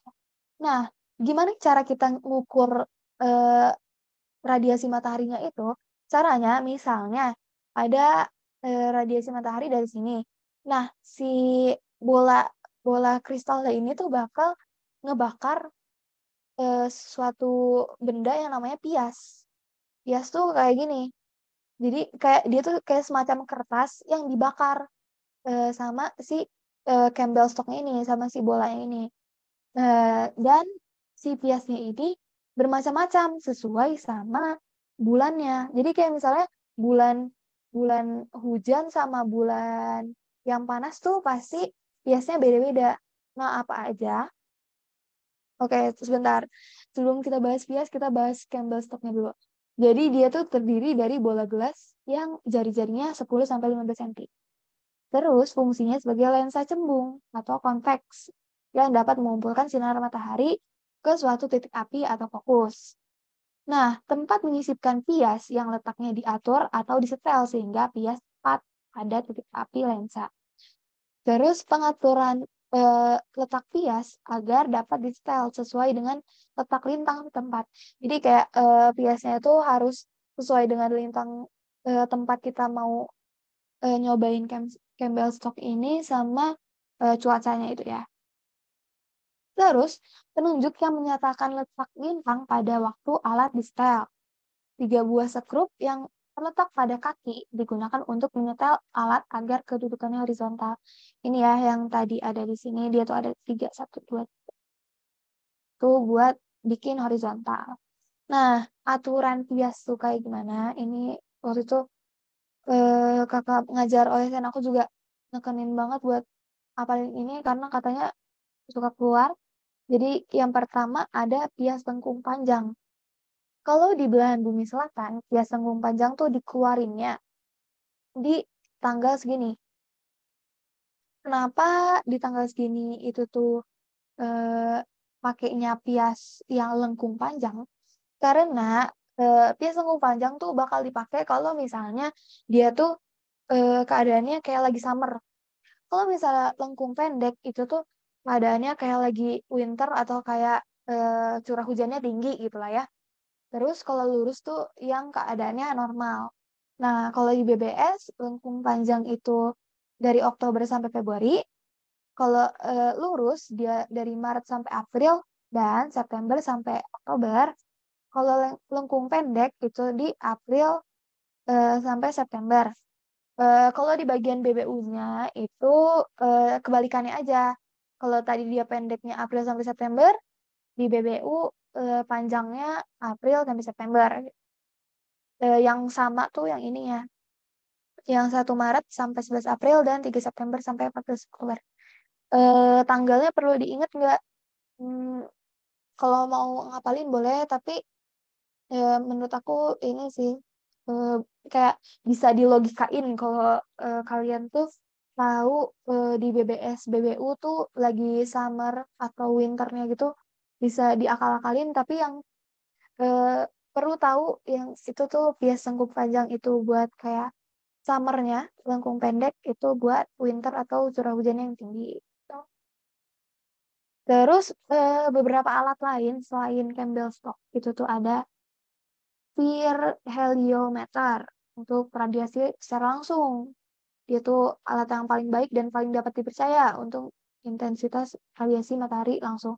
Dia alatnya lebih pro lah ya dibandingkan si Campbell Stock. Terus alat ini terdiri dari 2 keping kecil yang terbuat dari mangan, campuran dari tembaga, mangan, dan nikel.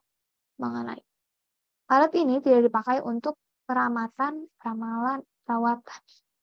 perawatan rutin, tetapi khusus dipakai untuk menera kalibrasi alat-alat pengukur intensitas radiasi lainnya.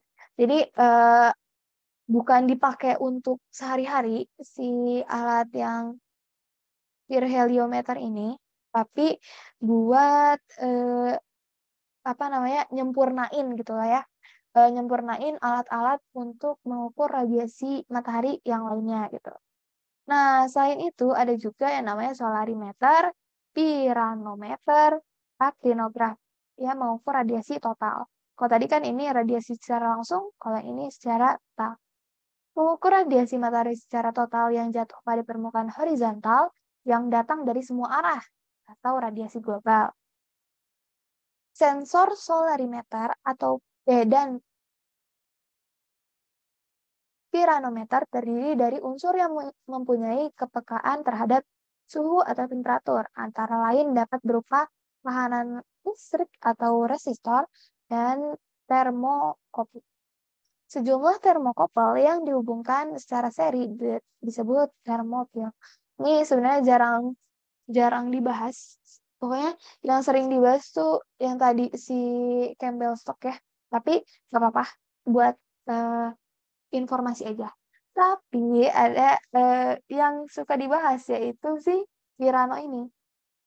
Kenapa suka dibahas? Karena ada alat yang mirip banget sama yang namanya Virano ini.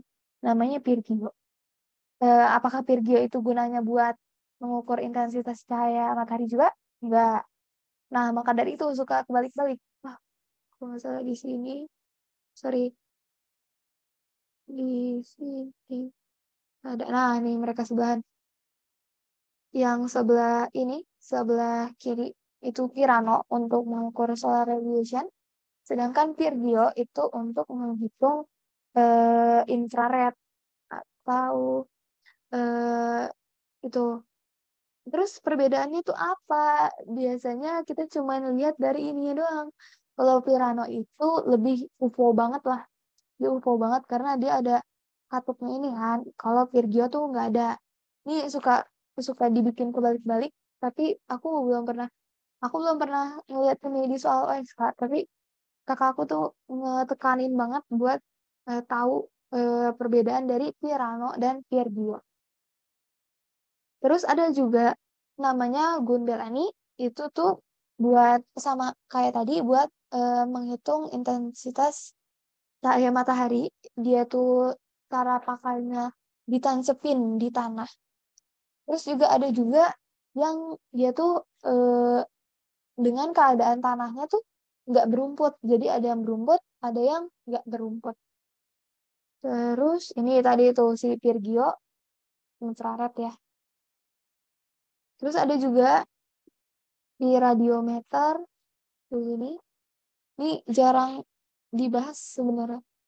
Pokoknya yang aku tekenin banget itu Campbell Stock ya. Itu sering keluar. Diffusometer mengukur radiasi matahari diffuse atau radiasi langit hanya untuk menghitung radiasi diffuse dan tidak mengukur radiasi matahari secara langsung. Jadi kayak beda alat, beda gunanya juga. Walaupun sama-sama radiasi matahari. Dilengkapi dengan suatu alat lain untuk menghalangi radiasi matahari langsung. Alat penghalang ini berbentuk sabuk yang melingkari piranometer dan dinamakan sabuk bayangan. Oke, jadi dia itu gunanya buat melengkapi si piranometer itu tadi ya. Terus, posisi sabuk bayangan terhadap piranometer dapat diatur untuk disesuaikan dengan letak geografis stasiun pengamat. Tuh, diffusometer. Nah, terus ada juga alat untuk mengukur curah hujan. Nah, eh, alat untuk mengukur curah hujan secara garis besar itu biasa kita sebut dengan ombrometer. Yang pokoknya tadi juga di AWS ada ya, dia kayak macam panci gitu. So, pasti itu dia pasti ombrometer.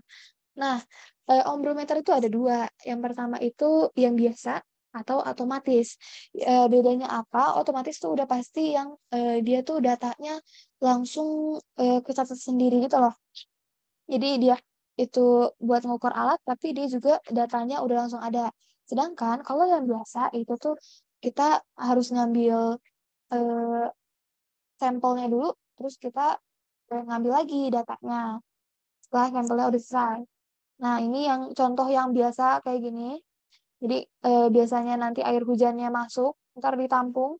Terus secara perhitungan ada kayak kalau dia segini berarti dia berapa besarnya. Oh ya, aku lupa ada beberapa satuan yang harus diingat.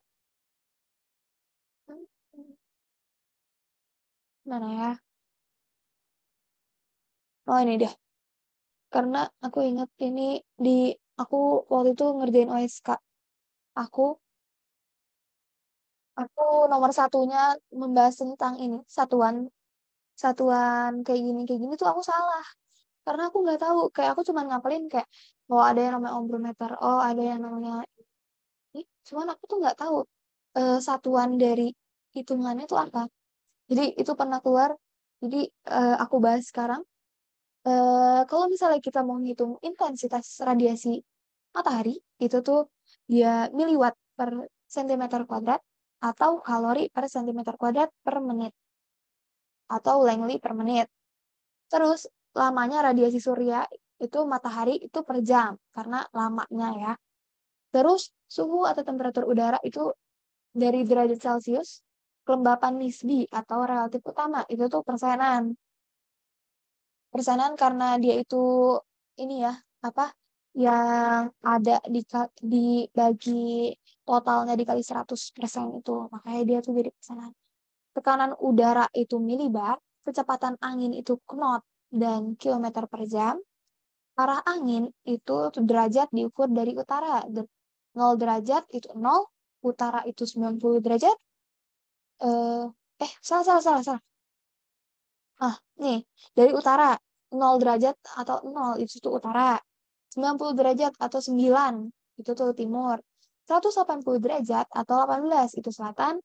270 derajat atau 27 itu tuh barat. Dan 360 derajat atau 36 itu utara. Jadi utara bisa 0 derajat, bisa 360. Hujan itu milimeter atau mm, evaporasi itu milimeter atau mm, dan jumlah awan itu okta atau 8/8. Maksudnya apa? Nanti aku bahas di peta. Wah, 30 menit lagi. Terus tadi kita udah nyampe curah hujan ini ya. Contoh dari ombrometer biasa. Terus ada yang otomatis. Contohnya si Hellman ini, bentuknya kayak gini. Jadi di dalamnya itu udah bakal kehitung gitu sendiri. Jadi kalau misalnya si biasa mah kayak cuman nampung gini kayak kalau misalnya ombrometer yang udah otomatis gitu kayak gini. Itu juga namanya penangkar hujan, filtering siphon, prinsip alat. Air hujan ditampung dalam tabung, penampung, dia kalau penuh jadi miring. Ini sebenarnya jarang, tapi nggak apa aku bahas dulu ya. Siapa tahu keluar ya. Mulai bekerja dan mengeluarkan air. Jadi kalau misalnya dia penuh, dia bakal miring dan ngeluarin air. Nah, setiap pergerakan air dalam tabung catat dalam pias yang sama seperti alat penangkar hujan otomatis. Nih contoh dari si titing. Eh, tilting. Terus aja ada hujan Bendix. Contoh kayak gini, dia punya tiang gitu. Penangkar hujan otomatis prinsip secara menimbang air hujan yang ditampung. Melalui cara mekanis, timbangan ini ditransfer ke jarum petunjuk berpena di atas kertas pias. Jadi kayak eh, kayak itulah ya, langsung langsung ke ukurnya dari pias gitu. Jadi kayak ada pena yang mengukurnya di pias. Jadi sama meteorologisnya dilihat dari piasnya itu. Terus ada juga yang tipping bucket. eh, Prinsipnya itu ditampung pada bejana yang berjungkit. Bila air mengisi bejana penampung yang setara dengan tinggi hujan 0,5 mm atau gak lebih dari 0,5 mm itu nggak bakal tercatat dan akan berjungkit dan air dikeluarkan. Terus terdapat dua bejana yang saling bergantian menampung air hujan. Ini kalau tipping bucket ya. Tiap gerakan bejana berjungkit secara mekanis tercatat tercatat kok ya pada bias atau menggerakkan counter dengan penghitung. Ini menghitung curah hujan itu digunakannya cm kubik per jam atau cm kubik per hari atau cm kubik per tahun. Sesuai dengan penulisan data yang dibutuhin aja. Misalnya diketahui luas wilayah suatu daerah adalah A, yaitu segini. Dan diketahui bahwa hujan berlangsung selama berapa jam. Nah, cara menghitung eh, caranya menghitung curah hujannya ini adalah dengan luas wilayahnya dibagi dengan jamnya. Jadi kalau misalnya ada ditanyain cara menghitung curah hujan, yaitu dengan luas wilayah dibagi sama si jamnya. Tapi karena di sini dia waktunya second, jadi jamnya ini diubah jadi second. Terus ada juga ombrometer yang kayak gini. Ini oke. Ini manual banget. Ini namanya evaporimeter panci terbuka. Ini juga beberapa kali pernah aku temuin di soal. Itu perlu diingat yang ini aja, panci terbuka. Dia itu garis tengahnya 122 cm, tingginya 25,4 cm. Terus ada hook alat untuk mengukur perubahan tinggi permukaan air dalam panci. Terus dia tuh si hook ini punya macam-macam bentuk. Jadi cara nyebacanya juga beda-beda. Nah, contoh dari hook-hooknya itu kayak gini untuk perubahan tinggi permukaan air dalam panci. Di panci ini ya. Terus udah ada steel well, bejana dari logam kuningan, silinder yang memiliki 3 kaki. Terus diletakkan untuk digunainnya untuk meletakkan hook yang tadi. Terus ada ini tadi kita lihat di AWS menggunakan untuk mengukur banyaknya angin tuh. Ya itu. Terus ada floating thermometer digunakan untuk suhu minimum dan maksimum air yang terjadi 24 jam. Nah, sekarang kita bahas ke peta sinoptik.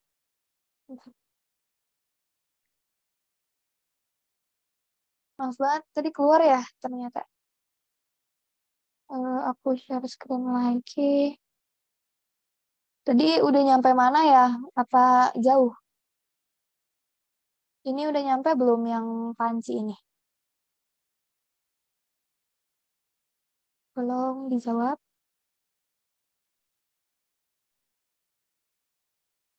Yang ini tadi udah atau belum? Atau baru nyampe mana? Satuan tadi? Halo?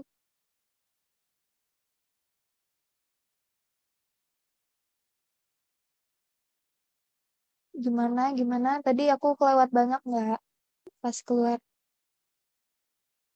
DC nggak sadar. Oke.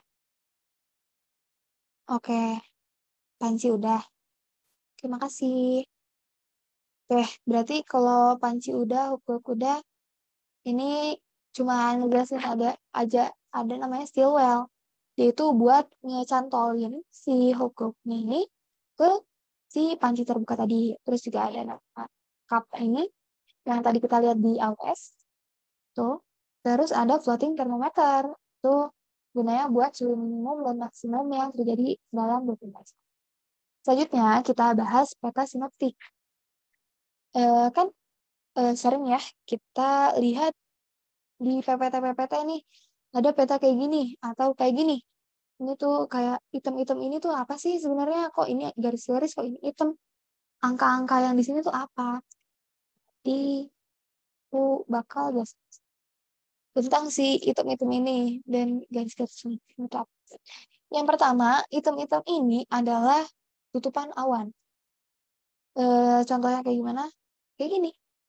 Jadi kalau misalnya dia itu bulat doang, itu tuh clear skies. Jadi langitnya cerah banget. Kalau misalnya ada garis tengah, itu 1/8. Kalau misalnya dia kayak gini, 2/8 atau 1/4 atau 25%. Jadi kayak awannya tuh di langit. Jadi gimana ya? Eh, Karena kita lagi berdiri di lapangan, terus kita ngeliat langit. Terus kayak tutupan awannya ya ini kayak kira-kira aja. Kira-kira 5/8. Oh, berarti di peta selanjutnya bakal gambarnya kayak gini. Ya, selanjutnya kayak gitu aja. Terus kalau misalnya dia 100%, dia bakal full total ketutup kayak gini, hitam kayak gini. Nah, terus kalau misalnya dia datanya nggak ada, dia tuh tulisannya M. Di tahun aku OSN itu eh, apa namanya praktikumnya, praktikum lapangannya itu tuh kayak gini. Jadi kayak kamu ke tengah lapangan terus kamu kayak lihat tutupan awannya kira-kira berapa, terus kamu lihat ada awan apa aja di situ. Tuh pas aku OSN tuh praktikum lapangannya kayak gitu. Terus ini tuh apa garis ini? Iya masih. Nah, garis ini itu tuh menunjukkan bahwa itu tuh arah anginnya dan eh, besar besar apa namanya kecepatan anginnya tuh berapa. Jadi kalau misalnya kayak gini berarti arahnya dari sini gitu. Kalau misalnya kayak gini, misalnya dari sini lah, dia tuh garisnya di sini berarti dari utara, sini dari barat. Gitu.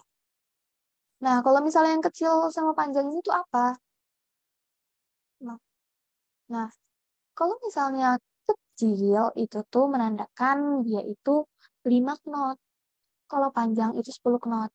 Kalau dia kayak bendera itu 50 knot. Jadi, kalau misalnya ditanya ini totalnya berapa, ini berarti totalnya 15 knot. Karena ini 5 knot dan ini 10 knot. Berarti kalau misalnya ada dua, oh 25 knot. Jadi, ingat-ingat kalau yang pendek itu 5 knot, yang panjang itu 10 knot. Kayak gitu.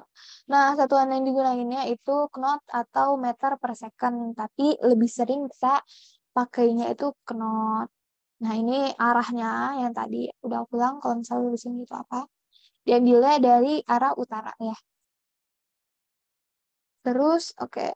Nah, angka-angka ini tuh apa? Angka-angka ini tuh yang paling sini, yang di kanan, ini harus diapalin nggak harus, karena suka keluar di soal-soal gitu. Jadi di sebelah kanan itu ada kanan. Emang iya tekanan tuh sebesarnya kayak gini. Kayak kita bahas tekanan dulu. Jadi tekanan itu kalau misalnya dia tercatatnya kurang dari 500 milibar, dia tuh bakal gunain eh, di depannya bakal ditambahin 9 dan dibagi dengan 10.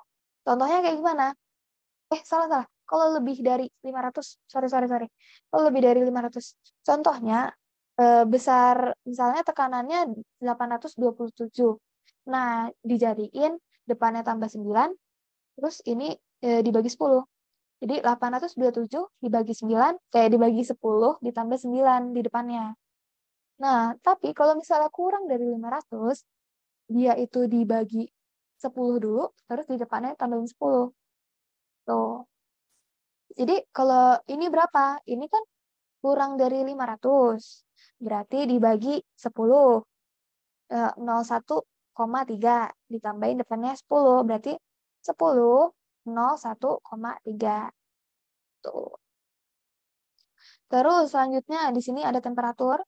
Temperatur di sini harus dilihat. Kalau misalnya dia itu angkanya besar, itu harus dicurigain. Itu tuh Celsius atau biasanya pakai Fahrenheit. Fahrenheit atau Kelvin ya? Mana ya? Kayak Fahrenheit deh. Pokoknya kalau misalnya dia kecil-kecil kayak normal kayak gini, udah pasti dia pakainya derajat Celcius. Tapi kayak kalau dia angkanya besar-besar harus dicurigain dulu apakah dia pakai Celcius atau enggak. Nah, terus ada yang di tengah-tengah sini, itu tuh visibilitas kita. Jadi kayak visibilitas itu apa? Kayak misalnya kita tuh ngeliat ke depan, itu tuh eh, kita tuh bisa ngelihat dengan jelas atau enggak gitu. Kalau misalnya dia nunjukin 20, ini tandanya dengan 2000 meter ke depan tuh eh, kita tuh bisa melihat 20 lagi ya. Oke, sebentar.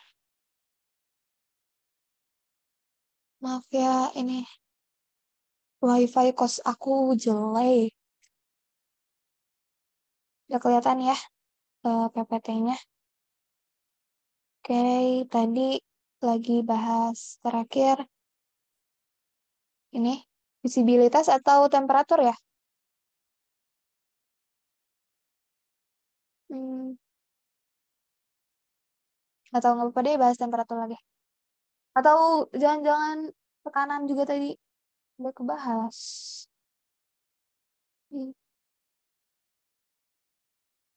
Tadi udah nyampe mana ya, teman-teman?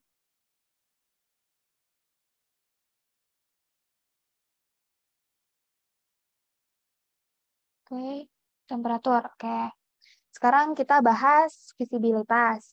Jadi, visibilitas itu apa? Visibilitas itu, kalau misalnya kita mandang ke depan, kira-kira seberapa eh, jelas sih kita melihat, atau apakah dia berkabut, ataukah dia ada fognya. Jadi, kalau misalnya dia nunjukin 20, itu belakangnya ditambahin 0,2 sebagai meter. Jadi kayak 20 ini menunjukkan 2000 meter ke depan tuh kalian tuh aman loh untuk melihat secara jelas tanpa adanya fog atau eh, kabut gitu. Nah, kalau yang ini, yang titik-titik tiga ini, itu apa? Ini tuh keadaan cuaca sekarang gitu. Jadi contohnya kayak gimana? Dan maksud dari tiga ini apa? Ini tuh ada di sini. Nah, ini. Kalau misalnya dia eh, rain atau hujan, hujannya yang kayak santai lah hujannya, nggak yang kayak deras gitu, dia kotak, tapi dua. Kalau misal disebut juga dengan light. Kalau moderate atau rata-rata itu tiga. Kalau heavy yang udah kayak deres itu tuh empat gini kebentuknya. Terus tadi kan dia tiga, kotak tiga kan, berarti itu hujannya moderate. Terus ada light rain shower, dia tuh bentuknya kayak gini. Moderate rain shower ada garisnya. Jadi kalau light gak ada garisnya, moderate ada garisnya. Kalau ini gerimis itu tuh kayak ada apa ya, ekornya. Ada ekornya dibandingkan si light ini. Kalau light ini kan kotak biasa. Kalau misalnya gerimis tuh ada kayak gini. Sama kayak rain, dia bentuknya kayak gini, dua, tiga, empat. Nah, bedanya kalau dia itu eh, si gerimis itu tuh ada si ekornya. Terus ada lagi namanya freezing rain, itu tuh kalau dia begini light, kalau ada dua moderate. Snow atau bersalju itu ya sama lah. Pokoknya polanya dua, tiga, empat. Terus kalau udah light snow shower, ini ya segitiga, begini ya. Moderate ada garisnya. Terus ada apa lagi? Ada ini thunderstorm itu gambar kayak gini. Heavy thunderstorm itu kayak gini. Hail itu kayak gini. Haze itu kayak gini. Ini udah dibahas belum ya? Hail sama haze kemarin tuh nitipin sih ke cutting aku. Terus fog ini kayak gini. Ice crystal sama tropical storm ini lumayan lah ya, agak kayak berciri khas. Dan hurricane besar kayak hail itu oke. Terus udah ya. Terus sorry sorry. Tadi kita lagi bahas ini. Nih, terus yang di sini ada namanya dew point. Dew point itu titik embun. Titik embun satuannya itu derajat Celcius juga. Jadi kalau misalnya dia besar, itu tuh harus diwaspadain juga. Apakah eh, dia derajat Celcius atau bukan? Terus udah kita bahas fenomena di atmosfer. Jadi, oke. Dia ada juga yang nanya hail itu apa. Sekalian aku bahas di sini juga. Oke. Tunggu. Ini sebelumnya udah dibahas atau belum? Ini fenomena optik. Takutnya udah dibahas, aku bahas lagi.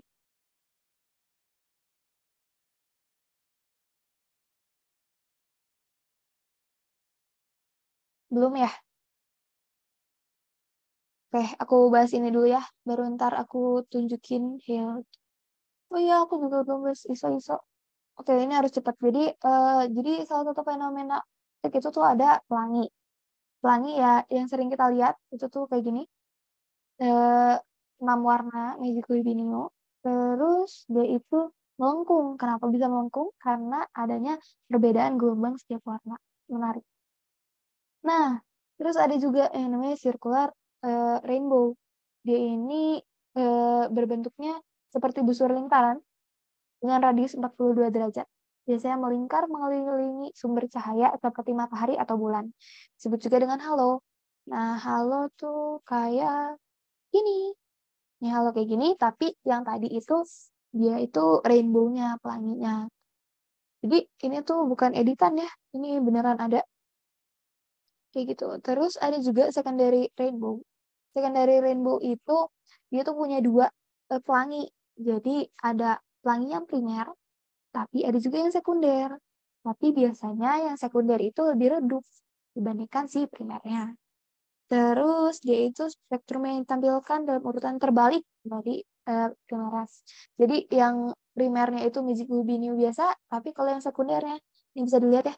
Jadi kayak merah dulu, yang paling bawahnya tuh merah. Jadi kayak urutannya kebalik. Terus ada juga red rainbow. Dia kelihatannya pas fajar atau senja. Terus lebih merah dibandingkan tetesan cahaya oranye mencerminkan di setengah air. Ya kayak gitu.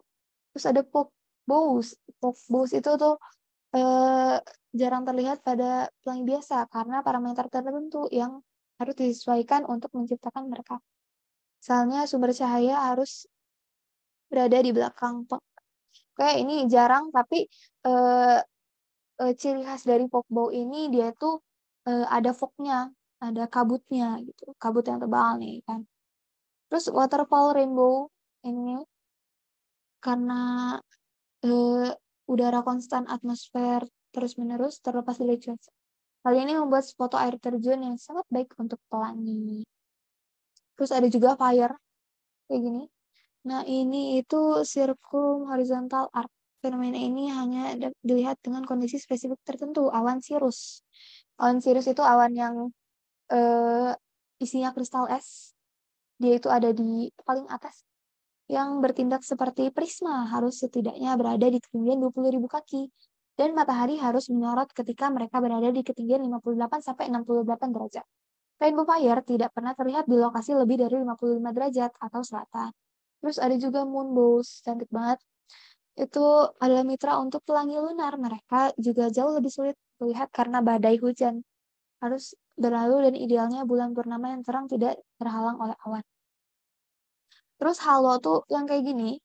Halo tuh apa? Halo tuh fenomena optis berupa lingkaran cahaya di sekitar matahari dan bulan. Yaitu karena adanya kristal es pada awan-awan tinggi. Contohnya cirrus stratus. Kadang terbentuk di sirus yang tipis. Fenomena ini bergantung dan arah kristal es. Bergantung pada bentuk dan kristal es, maaf. Cahaya matahari direfleksikan dan dibiaskan oleh permukaan es yang berbentuk batang atau prisma, sehingga sinar matahari menjadi terpecah dalam beberapa warna karena efek dispersi udara dipantulkan ke arah. Ya, kayak gini. Pokoknya kalau ada yang kayak gini, itu namanya halo. Nah, halo tuh ada 3. Dia tuh ada matahari, ada yang bulan, sama ada sundox.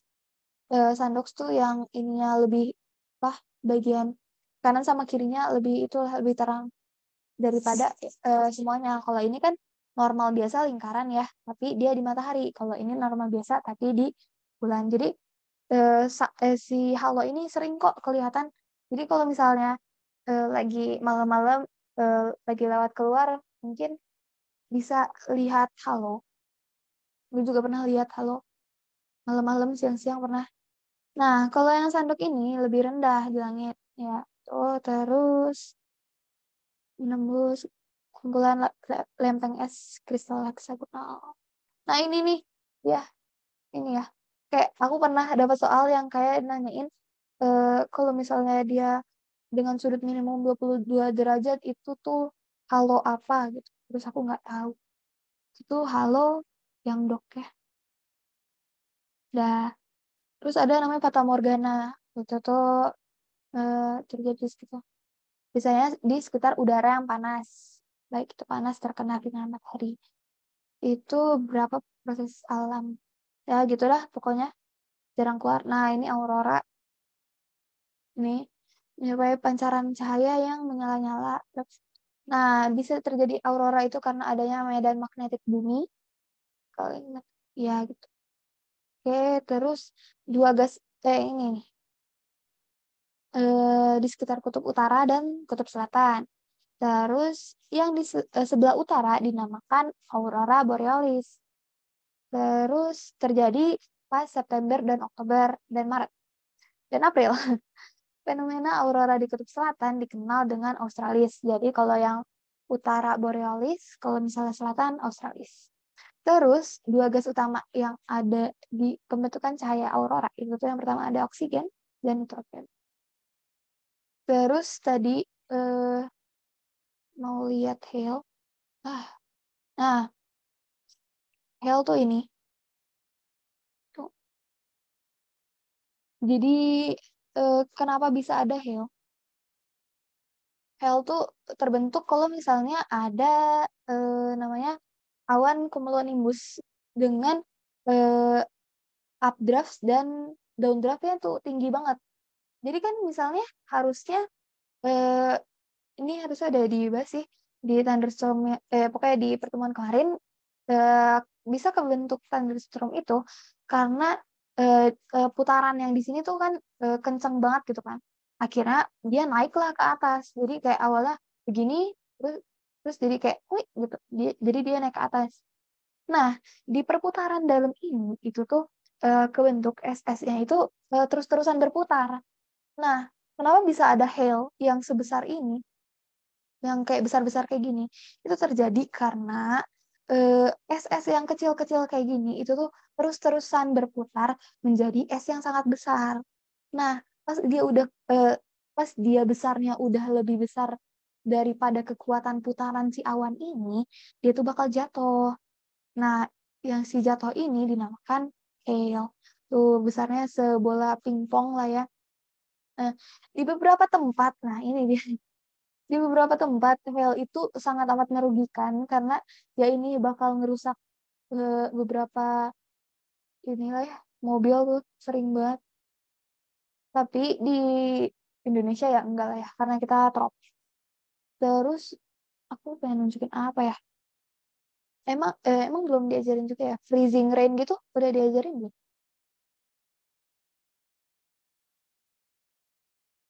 Ini jadi ada yang namanya perbedaan rain, freezing rain, sleet sama snow.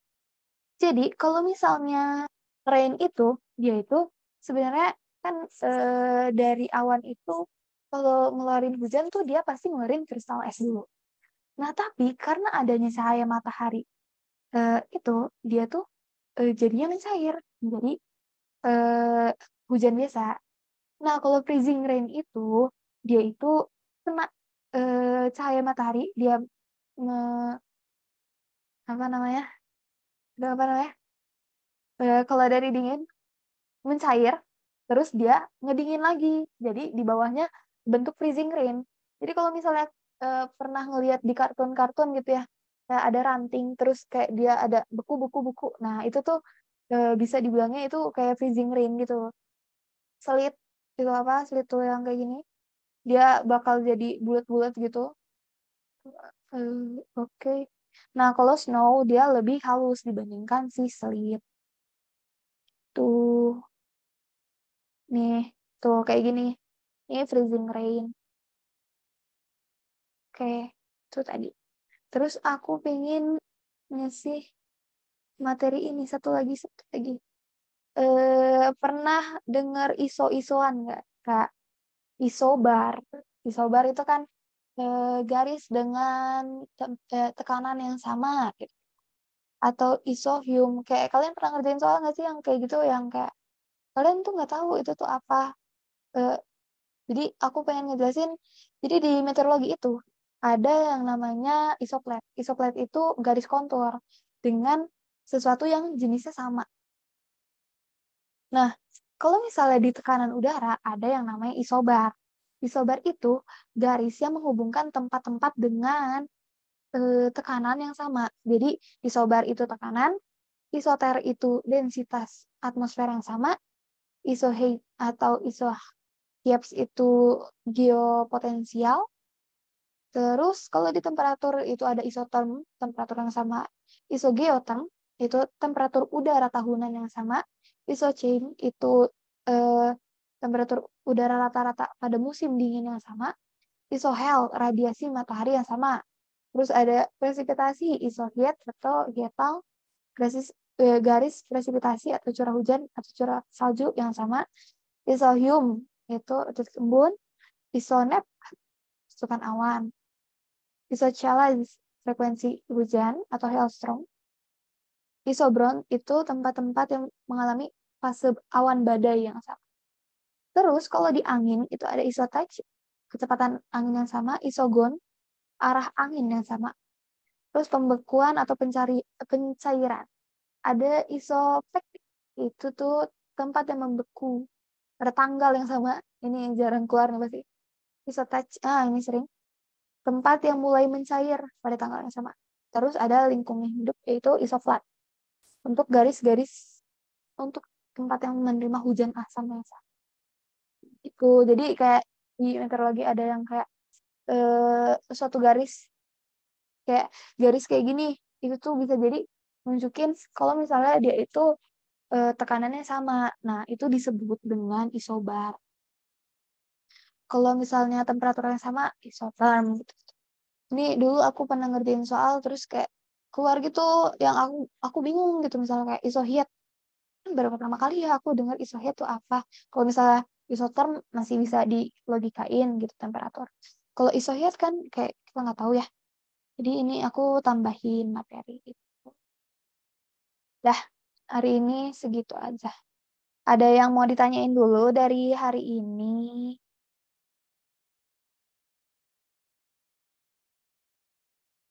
Ada yang mau ditanyain dulu sebelum ditutup?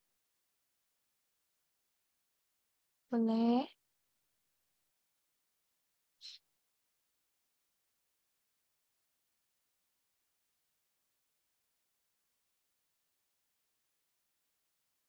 Atau aku kasih PC aku aja deh, boleh? Nih, aku kasih WA aku.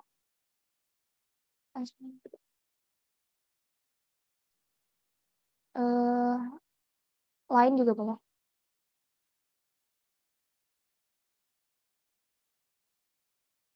Kalau mau ngechat PPT-nya dan boleh dikirim ke chat Zoom aja nggak ya, Kak?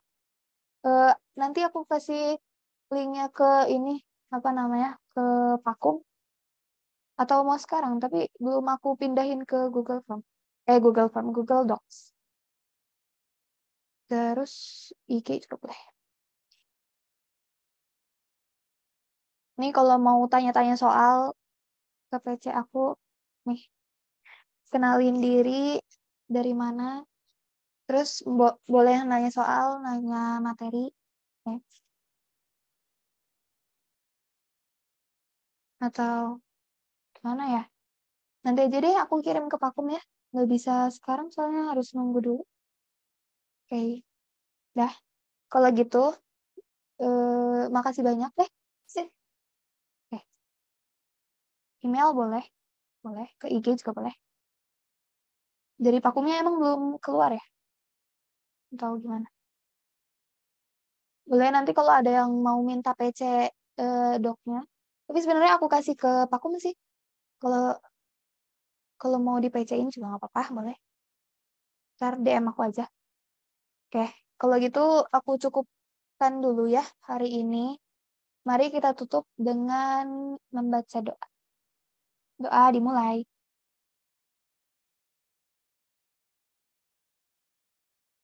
Doa dilanjutkan di lain waktu. Oke, terima kasih semuanya buat hari ini. Semoga ilmunya bermanfaat. Assalamualaikum warahmatullahi wabarakatuh.